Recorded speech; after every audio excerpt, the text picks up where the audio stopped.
Hey there, I'm Kevin O'Connor, and welcome back to This Old House here in Narragansett, Rhode Island, where we're working on this house from the 1880s. Ryan, good to see you. So the house is in the historic district, and that means that the commission has got a lot to say, but mostly on the outside. Inside, as you can see, almost all new. And this part right here is an addition. We've got a first floor garage with a second floor master suite going up there. This mudroom area right here with an entrance to the front and back is new. We got a little bathroom. And then right here starts the original house, which, as you can see, is back down to the studs. And it has been opened up. So we've got a front living room area right there.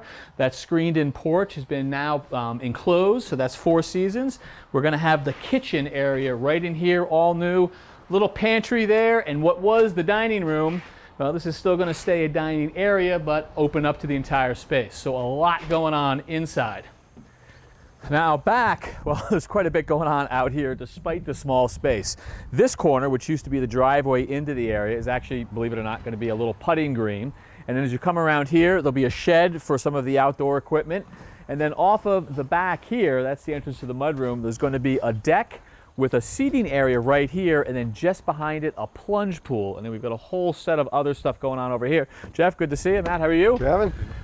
So, busy place out here, yeah, but also a work spot for you guys. Yeah. Brickwork, what's going on? Brickwork. So remember, we took that old chimney down. We basically demoed it all the way to the basement. We no longer needed a masonry flue, but we did have to keep a historic component of it. So the section through the roof, we're going to rebuild with the old bricks. Gotcha. Okay, so these are the original bricks that you guys took down. Yeah, so Matt cleaned them up. You know, basically every single brick had a layer of mortar on it. And all right. So Matt, what's your process? What are you starting with? Well, I'm getting the bricks mortar ready. These are all of the bricks that were salvaged. Oh yeah, so take them down right through the house, throw them in a bucket, and then you're left with a pile. Correct. Some of them have pretty substantial cracks, so that's something we'll discard, put off to the side. Can't use that. Something like this, that's just what we're looking for. Can use this one. So if you get a brick like this, what, like how clean do you need to get it back to? We're really concerned about the tops being clean with it. Yeah. We're going to respect the condition of the sides of it. That's what's going to be exposed. So the face here we'll see, Correct. try to go light on that, but then the mortar side, get it as clean as you can. That's all going to be cleaned off, yeah. All right, so what's your process? So first we go with a cold chisel and just get all this stuff off.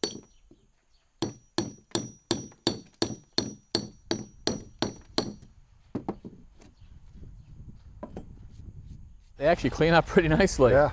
So how much of this chimney are you guys rebuilding? Hey, Mark's upstairs working on it right now. Let's go check in with him. All right.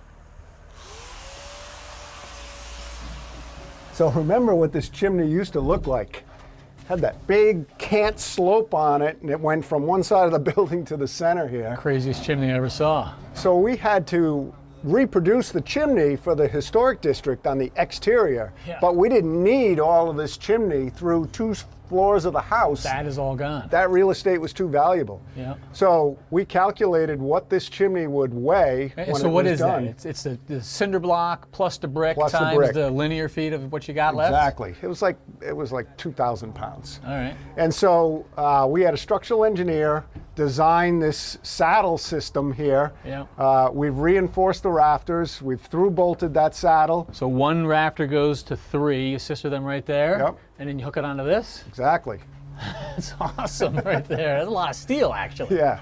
And so what? The block just goes right through the ridge? The block goes to the ridge and then the rest is brick. And that's Mark's job? That's Mark's. All right, well, I know he's up there, so I'll go check him out. All right. Hey, Mark, how you doing? Hey, Kevin. Hey, you got a crew up here, huh? I do. I have a couple masons with me. Andrew. Andrew? This is Mark. Mark, nice to meet you guys. You too. So I got to admit, this is a first for me. Just Right. the top 1/10 of a chimney. Right. So in this instance, we're using a gas fireplace, so we don't have to use a conventional masonry fireplace. But it will be functional. This is not just decorative. It's definitely going to be functional. What we have to do, as you can see, we have 4-inch cinder block. All right. We're going to bring that right through the roof as we did. We're Yep. going to go a little bit above the ridge.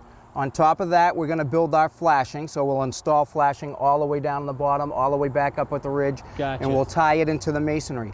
And then on top of that, because of the Historical Commission, we're going to end up using the original brick to the house. Check that out. Yeah, so I saw these being cleaned down below. Yeah. And he was telling me, clean it up nice on the mortar sides, and then go easy on the face side. Keep some of that patina. Well, that's the character of the brick, and again, it's been 120-something years for that to develop, so why lose it? Cool. So mark number 2, are you slinging mud today? Is that? I am. All right, well, I'd love to see this next course go down. All right, let's get at it.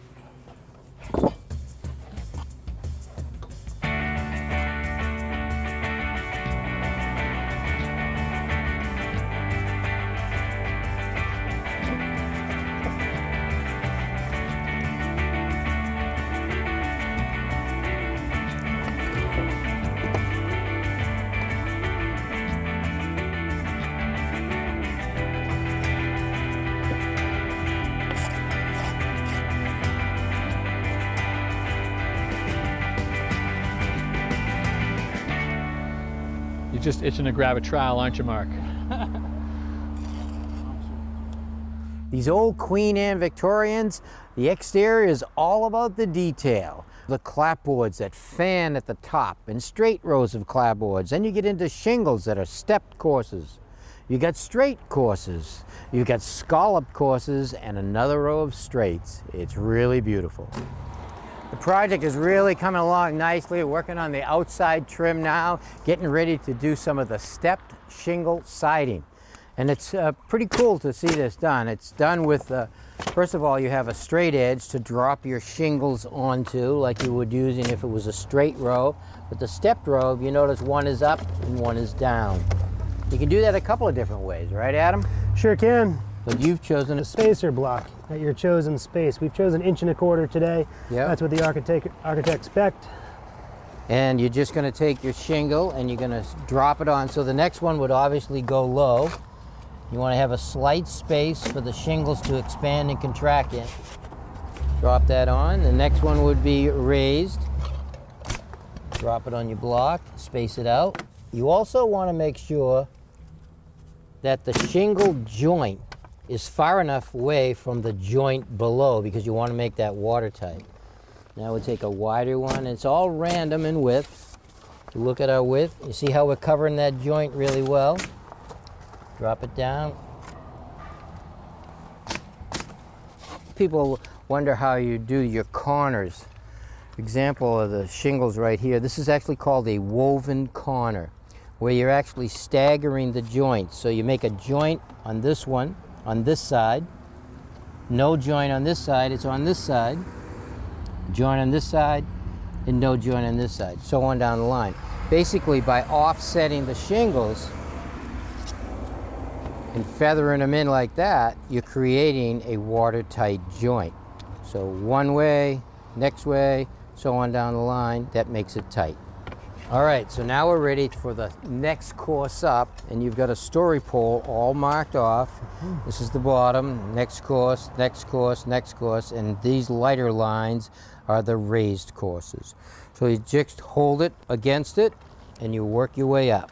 So now, line up that line right there, mark the next course, and we'll snap it with the corner that you've got woven down the other end. Good. So when you're nailing shingles to the sidewall, you want to try to keep them down as low as you can get them without seeing them from the shingle below. You want to make sure that that nail gets covered up. You also want to make sure that you use a nail or a staple that is wider. No, nothing, 1/4 inch is not good. A box nail, which has a nice round head on it, will grab the fibers of the shingles. If you use a finish nail, the sun will actually pull them right off. You never use a finish nail for that.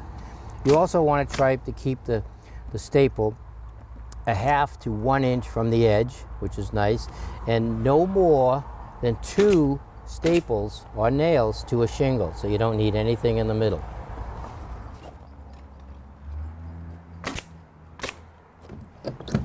All right, let's get a look, see how this is. Oh yeah, that's really looking good, Adam. All right.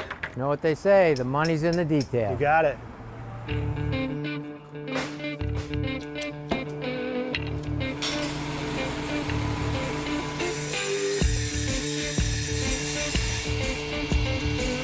This beam, we're gonna cut to size. We're gonna send it outside, and then that's gonna slip in. This gets welded on all the way around. So this was a dirt floor basement. We dug down and added footings and then poured a slab on top of that. That enables us to post all the way down to the foundation to carry this load.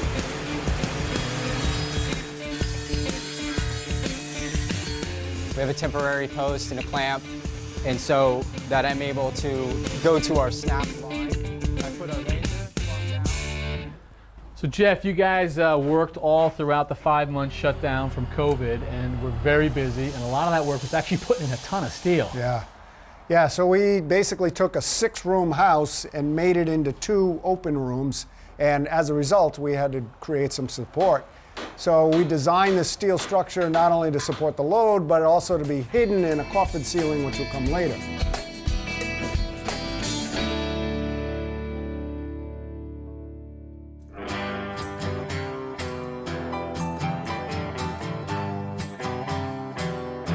Just down the street from our project house is the ferry that takes people to one of Rhode Island's most beautiful tourist spots, Block Island.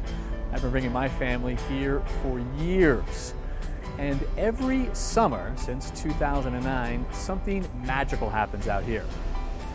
The island is home to miles of beaches and dunes, trails, and beautiful outdoors. And for anybody who enjoys those outdoors, they can find something special, a treasure unique to Block Island. One of these, a beautifully formed glass orb. Every summer since 2009, thousands of these have been hidden throughout the island, on those trails, maybe in a pile of driftwood or up in a tree, for anybody to find. Evan Horton has been blowing glass since high school. His shop is one town over from our project. All right, Evan, you got to give me the history here. First of all, what is it? What is this thing? It's really simple. It's 550 glass Japanese fishing net floats that we make here. They're hidden on Block Island. Whoever can find it can keep it. And why are you doing this? Because it's fun. There was a time when I didn't have as much going on. I was a little slow after the Great Recession, and I thought it would be a good thing to keep me busy. I thought it was going to be a 1-year thing, but it became so popular on the island, I just kind of kept doing it, and now I'm kind of, I guess, along for the ride. So when you say it's become so popular, tell me how popular it's become. I've been followed a lot. I have to borrow friends' cars when I go out there because people see my Volkswagen, they're like, there's Evan. And they follow you because no one knows where they are. Right. So if they can catch Santa in the process. Then the odds are in their favor, I guess. So tell me about the hiding process for you. What is that? I have a messenger bag just on my hip, and I'll put like 20 in there, and Jen and I will go for a walk. Just scatter them. I have favorite places I'll hide, but that always sort of changes. Yep. If I see a tree that has a hole in it, I'll put one in the tree. I love hiding them about that high and like a branch. Every time I go out and hide during daylight, I walk by people looking for them, and they ask me if I found them. I go, no, just keep going. Every year, I number them 1 through 550. Float number 1 is always a special one that's either coated in gold leaf, or this year, with the coronavirus happening, I made a coronavirus. And then each one gets inscribed? They get numbered with a Dremel and a little diamond bit, and then dated. Tell me about the process of making them. This is a 2-person shop generally, you and your wife? Me and my wife. I have 2 other assistants that help us from time to time, but generally it's us 2. So the large furnace holds 350 pounds of glass. Once a week, I fill it up, what's called doing the charge, and just raw sand and all of the other things that make glass are all mixed together. It's thrown in. The following day, it's full and it's crystal clear, ready to be drawn. And then to actually make the floats, we use blowpipes, which are a hollow metal tube. Gather glass out of the furnace, We shape it, like center it, like a potter would center on a potter's wheel. Put a bubble into it, and then just slowly blow it up. Not too thin though, I have to keep them pretty thick. They're actually quite sturdy. Yeah, yeah, you can drop them and they won't break. Turn them into a ball. Then where do you go from there? I let it cool a little bit, not too much, so it's just solid.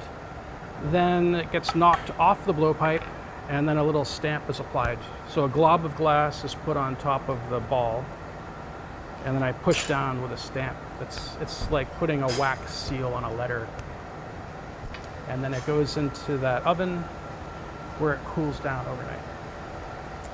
If I didn't do that and just let them cool naturally, they would probably split in half or explode. The rules for the people who come from all over, who are on the island looking, do they have rules? They do. If they find one, they can keep it. If they find another one, I ask they rehide it, following the rules that I follow to hide them. And hiding them is almost as fun as finding them.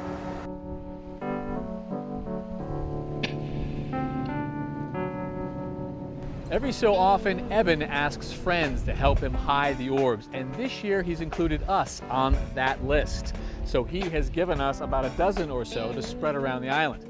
And I'm going to do that with the help of our homeowners. Michael and Cassidy have brought their 2 children to lend a hand. Now, some people might recognize that as the north light behind us. Well, we might put them on this trail, we might not. We're not telling you where they're going.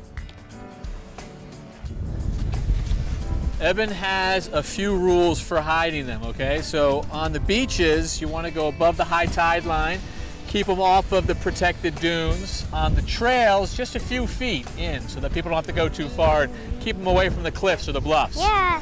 You guys got it? It's an awesome spot to hide this orb.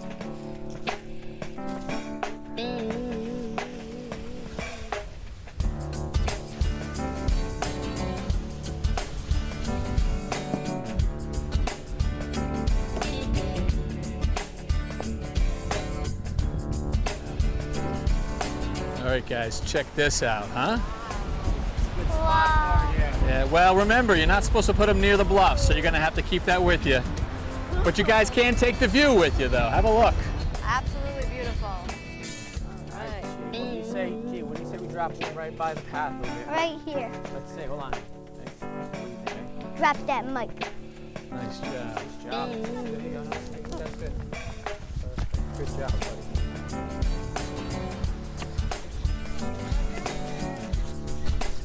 Oh, she's got a tree in mind, huh? Beautiful. All right, a couple more to go. Let's keep going. All right. All right. More to do. Come on, guys. More to do. All right, guys, we have got one more task. Now, Eben, every once in a while, will throw one into the water. Lulu, come on over here. So we've got one more to go. Okay. We're going to throw it into the water. Who knows where to wash up, but hopefully somewhere on the island. Julian, you ready? All right, ready, go. Whoa! There she goes. Back here in Narragansett, progress continues. Here's the old part of the house. Here's the new work, the connector that goes to our master suite.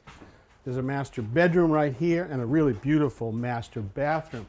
Our plumber extraordinaire, Josh Jordan's on site. Hey, Josh. Hi, Rich. How are you today? Update us. Where are you at?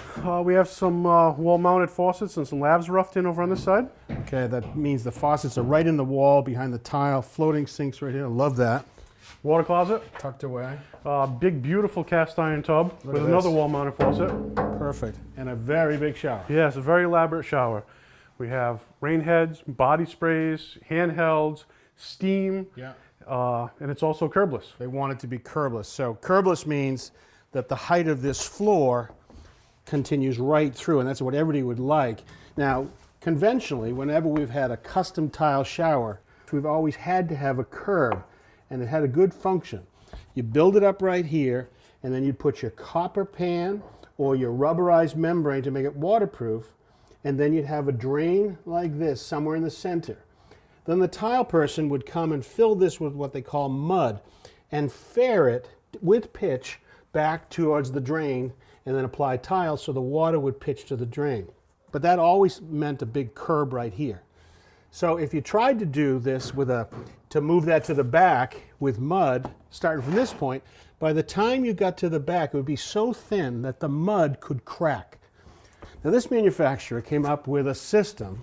This is actually ground up bottles, water bottles, in called PET, a plastic. And do you see the pitch right here? So now they can put this down on the substrate and allow you to pitch the water from a very low starting point here and work it towards the back. Now, it also invites using a linear drain like this that would allow the water to come into this drain. But why do that when you can actually make the drain go all the way to the back and disappear completely? So you can see here's the stainless steel acceptor with the pipe and the drain. Now the cutaway helps to understand